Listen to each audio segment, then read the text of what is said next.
بسم اللہ الرحمن الرحیم۔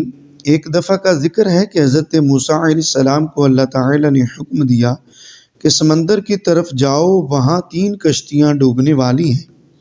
حضرت موسیٰ علیہ السلام فوراً حکم الہی کی تعمیل کرتے ہوئے سمندر کی جانب چل دیے۔ ساحل پرسکون تھا۔ بہت دور سے ایک کشتی آتی ہوئی دکھائی دی جو آہستہ آہستہ ساحل کی طرف بڑھ رہی تھی۔ ابھی وہ کنارے سے کچھ ہی فاصلے پر تھی کہ حضرت موسیٰ علیہ السلام نے آواز دی کہ اے کشتی والو، اللہ کا حکم آنے والا ہے، ہوشیار رہنا۔ انہوں نے جواب دیا کہ آپ جانتے ہیں کہ اللہ کے حکم کو کوئی نہیں ٹال سکتا، ہم تو اس کے بندے ہیں جو حکم الہی کے پابند ہیں۔ کشتی والے ابھی یہ بات کہہ ہی رہے تھے کہ اچانک ایک موج اٹھی اور کشتی ڈولنے لگی۔ سوار اپنے آپ کو بچانے کی کوشش کرنے لگے۔ اتنے میں ایک اور زبردست موج آئی اور کشتی کو اپنے ساتھ بہا کر سمندر کی تہہ میں لے گئی۔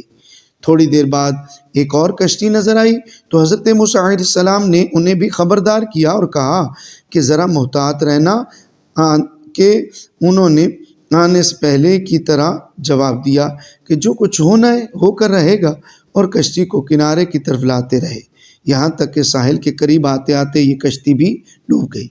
حضرت موسیٰ علیہ السلام اللہ تعالیٰ کی حکمت کے بارے میں سوچوں میں محو تھے کہ انہیں ایک تیسری کشتی آتی دکھائی دی۔ آپ نے حسب سابق اس کشتی والوں کو بھی نصیحت کی کہ دیکھو، اللہ کا حکم آنے والا ہے، اپنے گناہوں کی معافی مانگتے ہوئے ذرا محتاط ہو کر آؤ۔ انہوں نے جواب دیا کہ اے اللہ کے نبی، جس طرح آپ سچے ہیں اس طرح اللہ کا حکم بھی اٹل ہے، اسے کوئی نہیں بدل سکتا، لیکن اللہ کی رحمت بھی تو ہے، ہم اس کی رحمت سے کیوں مایوس ہوں؟ لہٰذا ہم اللہ کی رحمت پر بھروسہ کر کے آ رہے ہیں، اور وہ اپنی رحمت کے صدقے ہمیں ضرور امن و سلامتی کے ساتھ کنارے پر پہنچا دے گا۔ کشتی والوں کا یہ جواب سن کر حضرت موسیٰ علیہ السلام خاموش ہو گئے۔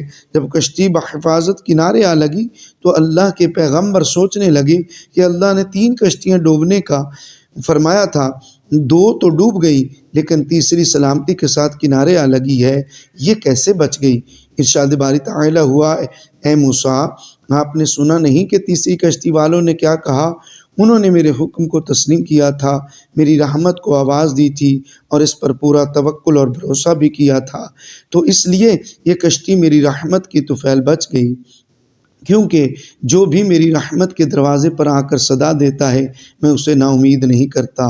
حدیث میں آتا ہے کہ جب اللہ تعالیٰ نے مخلوقات کو پیدا فرمایا تو عرش پر لکھ دیا، میری رحمت میرے غضب پر غالب ہے۔